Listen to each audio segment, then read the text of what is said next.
ओडिशा आंचलिक टीवी सत्यर विजय।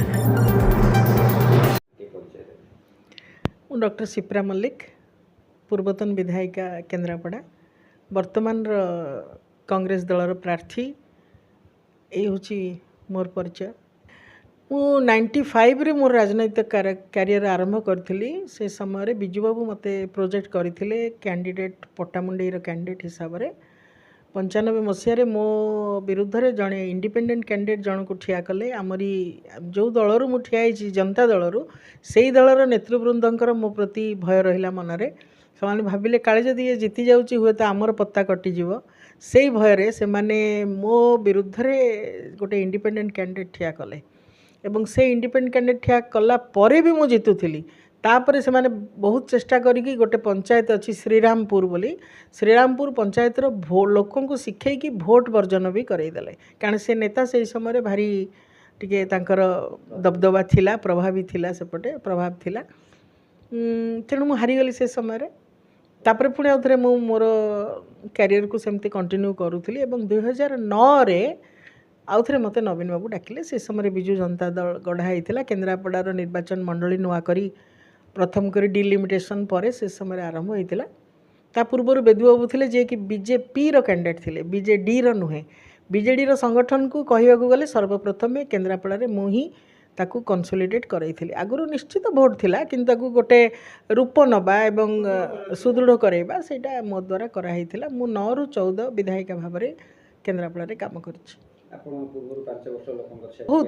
ବହୁତ କିଛି ତାର ଲିଷ୍ଟ ମଧ୍ୟ ମୋ ପାଖରେ ଅଛି। ଆପଣ ଯଦି ଚାହିଁବେ ମୁଁ ସେ ଲିଷ୍ଟ ମଧ୍ୟ ଜନସାଧାରଣଙ୍କର ଅବଗତି ନିମନ୍ତେ, ମୋର ଭୋଟରମାନଙ୍କର ଅବଗତି ନିମନ୍ତେ ମୁଁ ମଧ୍ୟ ଆପଣଙ୍କୁ ଦେଇପାରିବି। ମେଜର କାମ ଆପଣ ଯଦି ଦେଖିବେ, ଏମିତି ଆମେ ଯେଉଁ କଲେଜଟି କେବେ ବି ଗଭର୍ଣ୍ଣମେଣ୍ଟ କଲେଜ କେନ୍ଦ୍ରାପଡ଼ାରେ ନଥିଲା। ବିଧାନସଭାରେ ମୁଁ ଯେତେବେଳେ ପ୍ରଶ୍ନ ଉଠେଇଛି ଯେ ଆମକୁ ଗୋଟେ ଗଭର୍ଣ୍ଣମେଣ୍ଟ କଲେଜ ଦରକାର, ସେହି ସମୟରେ ମୋର ଅଲଗା ବିଧାୟକ ବନ୍ଧୁମାନେ ବି ହସିଲେ, କହିଲେ କେନ୍ଦ୍ରାପଡ଼ା ଯେଉଁଟାକି ଇଣ୍ଟେଲେକ୍ଚୁଆଲ ମାନଙ୍କର ସେ ହେଉଛି ଡିଷ୍ଟ୍ରିକ୍ଟ, ସେଥିରେ ଏପର୍ଯ୍ୟନ୍ତ ଗଭର୍ଣ୍ଣମେଣ୍ଟ କଲେଜ ନାହିଁ। ପ୍ରଥମ କରି +2 ସାଇନ୍ସ ଗଭର୍ଣ୍ଣମେଣ୍ଟ କଲେଜ ଆୟବାଠାରେ ପ୍ରତିଷ୍ଠିତ ହୋଇଥିଲା ମୋ ସମୟରେ। ଏବଂ ସେହି ସମୟରେ କେନ୍ଦ୍ରାପଡ଼ା ଟାଉନକୁ ପାଞ୍ଚଟା ନୂଆ ରାସ୍ତାର ରିନୋଭେସନ୍, ଗୋପ ଛକ, ଛଗରିଆ ଛକ, ଯେଉଁ ଶ୍ୟାମସୁନ୍ଦରପୁରଠୁ ଯେଉଁ ରାସ୍ତା ଏପଟକୁ, ତାପରେ ଆଉ ଗୋଟେ ରାସ୍ତା, ଇଏ ସବୁଗୁଡ଼ାକ ଗୋଟେ ବାଇପାସ୍ ଭଳିଆ ମୁଁ ସେଗୁଡ଼ାର ସବୁଗୁଡ଼ାକ ଉନ୍ନତିକରଣ କରିଥିଲି। କାରଣ ମୁଁ ଚାହୁଁଥିଲି କେନ୍ଦ୍ରାପଡ଼ା ଟାଉନଟା ବି ଓପନ୍ ହେଉ, ଠିକ୍ ଭାବରେ ନ୍ୟାସନାଲ୍ ହାଇୱେରୁ ସେଇଟା ଓପନ୍ ହେଉ। ଏବଂ ଆହୁରି ଗୋଟେ କାମ ଆମେ ଆରମ୍ଭ କରିଥିଲୁ, 2ଟା ବ୍ଲକକୁ ଆମେ ଯୋଡ଼ିଲୁ, ପଟ୍ଟାମୁଣ୍ଡେଇ ଏବଂ କେନ୍ଦ୍ରାପଡ଼ା, ଯେଉଁଟାକି ଗୋବରୀ ନଦୀ ଉପରେ ଗୋଟେ ବ୍ରିଜ୍ ସେଠି କରିବାକୁ ପଡ଼ିଥିଲା। ଯାହାଫଳରେ ମୋର 2ଟା ବ୍ଲକ, କାରଣ ମୋର 2ଟା ବ୍ଲକ ହିଁ ଥିଲା, ପଟ୍ଟାମୁଣ୍ଡେଇ ଆଉ କେନ୍ଦ୍ରାପଡ଼ା, ସେ 2ଟି ସଂଯୋଜିତ ହେଲା ଏବଂ ପଟ୍ଟାମୁଣ୍ଡେଇ, ରାଜନଗର, ଆଳି ସେପଟର ପିଲାମାନେ ବହୁ ସଂଖ୍ୟାରେ ଆସିକି ଆୟବା କଲେଜରେ ପଢ଼ିବାର ସୁଯୋଗ ପାଇଥିଲେ। ଏବଂ ମୋ ସମୟରେ ହିଁ ମାତୃ ଏବଂ ଶିଶୁ ହସ୍ପିଟାଲର ଶୁଭ ଦିଆ ହେଇଥିଲା, ଯେଉଁଟାକି ଆପଣଙ୍କର ବର୍ତ୍ତମାନ ଡିଷ୍ଟ୍ରିକ୍ଟ ହସ୍ପିଟାଲ ହେଇଛି, ସେଇଟା କାର୍ଯ୍ୟକ୍ଷମ ବର୍ତ୍ତମାନ ହେଇଯାଇଛି। ଏବଂ ଆହୁରି ଅନେକ ଗୁଡ଼ିଏ କାର୍ଯ୍ୟ, ଯେମିତି ହଁ, ରାଜୀବ ଗାନ୍ଧୀ ସେବା କେନ୍ଦ୍ର ଗୁଡ଼ିକ ପ୍ରତିଷ୍ଠା ସେହି ସମୟରେ କରାଗଲା, ତିଆରି କରାଗଲା ଏବଂ ତାର ଉଦ୍ଘାଟନ ମଧ୍ୟ ସବୁ ଜାଗାରେ ମୁଁ କରିଛି। ବହୁ ଜାଗାରେ ଅଙ୍ଗନବାଡ଼ି ସେଣ୍ଟର୍ସ, ମା ଏବଂ ଶିଶୁଙ୍କର ସ୍ୱାସ୍ଥ୍ୟ କ୍ଷେତ୍ରରେ କେମିତି ଉନ୍ନତି ହୋଇପାରିବ ତା ପାଇଁ ବ୍ୟବସ୍ଥା ମଧ୍ୟ କରିଥିଲୁ। এইଭଳି ଯେଉଁଠି ଯାହା ସମସ୍ୟା ରହିଛି, ପ୍ରଚେଷ୍ଟା ତ ରହିଛି ସବୁବେଳେ ଜନସାଧାରଣଙ୍କର କାମ। ନିଶ୍ଚିତ ବିଜେଡ଼ିରେ ଦୀର୍ଘଦିନ କାମ କଲା ପରେ ବିଜେଡ଼ି ଛାଡ଼ି ବର୍ତ୍ତମାନ କଂଗ୍ରେସରେ ଯୋଗ ଦେଲା ପରେ କଂଗ୍ରେସର ପ୍ରାର୍ଥୀ, କ'ଣ କେମିତି ରଣନୀତି ରହିବ? କଂଗ୍ରେସ ମୋର ନିଜର ଦଳ, ସେ ମୋର ଘର, ସେ ଏଇଟା ମୋର ଘର ବାହୁଡ଼ା, ଘର ବାପସି।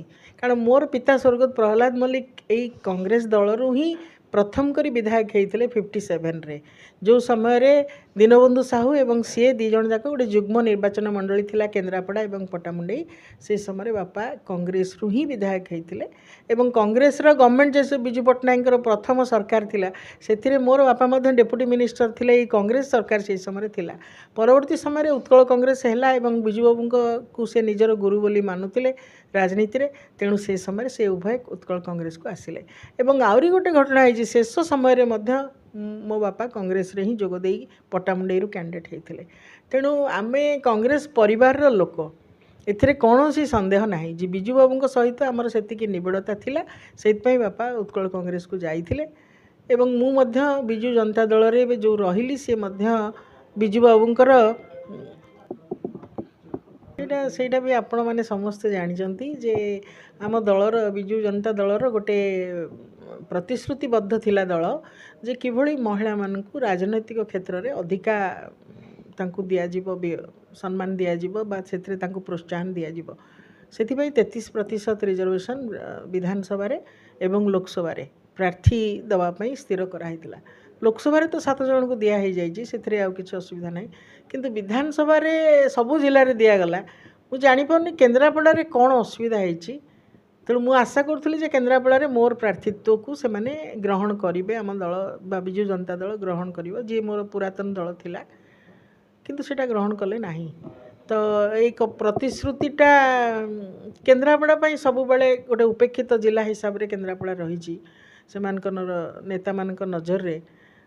ଯାଜପୁର ଆମର ପାଖରେ ଅଛି, କିନ୍ତୁ ଯାଜପୁରର ବିକାଶକୁ ଆପଣ କମ୍ପେୟାର କରନ୍ତୁ। ସେମ୍ ଡେରେ ଯାଜପୁର ଏବଂ କେନ୍ଦ୍ରାପଡ଼ା ମ୍ୟୁନିସିପାଲିଟି ସମାନ ଦିନରେ ସେ ଦୁଇଟା ଆରମ୍ଭ ହୋଇଥିଲା। ଆପଣ ଯାଜପୁରକୁ ଯାଆନ୍ତୁ, କେନ୍ଦ୍ରାପଡ଼ା ଆସନ୍ତୁ, এই ଉଭୟ ଭିତରେ କେତେ ପାର୍ଥକ୍ୟ, କେଉଁଭଳି ପକ୍ଷପାତିତା ହେଇଛି ଦୁଇଟା ଜିଲ୍ଲା ଭିତରେ, ଆପଣ ସେଇଟା ସ୍ପଷ୍ଟ ଜାଣିପାରିବେ। ସବୁ ପରେ ଆପଣ ଶଙ୍ଖ ଚାଲିଲେ ବା ହାତ ଧରିଲେ, ପୁଣି ଆପଣ ଯେଉଁ ନିର୍ବାଚନ ଆଗକୁ ଚଳିତ ନିର୍ବାଚନରେ କି ଆପଣଙ୍କ ସହିତ ନିର୍ବାଚନ ପ୍ରତିନିଧି ଲଢ଼ିବାକୁ ଭାବୁଛନ୍ତି? ହଁ, ହାତଟା ଥିଲେ ଯାଇକି ସେଥିରେ ଆପଣ ଶଙ୍ଖ ଧରିପାରିବେ।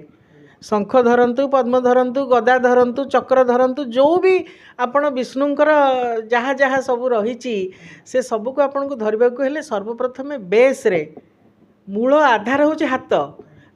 ହାତକୁ ଛାଡ଼ିଦେଲେ ଆପଣଙ୍କର କେଉଁ ବି ଜିନିଷକୁ ଆପଣ ଧରିପାରିବେ ନାହିଁ। କାହା ସହିତ ଫାଇଟ୍ ହେବ ବୋଲି ଆପଣ ଭାବୁଛନ୍ତି? ମୁଁ ତ ଭାବୁଛି କେହି ବି ସେଇ ସ୍ଥିତିକୁ ଆସିବେ ନାହିଁ। ବିଜେପି ତ ଏପର୍ଯ୍ୟନ୍ତ ତା'ର ପ୍ରାର୍ଥୀ ସ୍ଥିର ବି କରିପାରିନି। ବିଜେପିର ନେତୃବୃନ୍ଦମାନେ ଏପର୍ଯ୍ୟନ୍ତ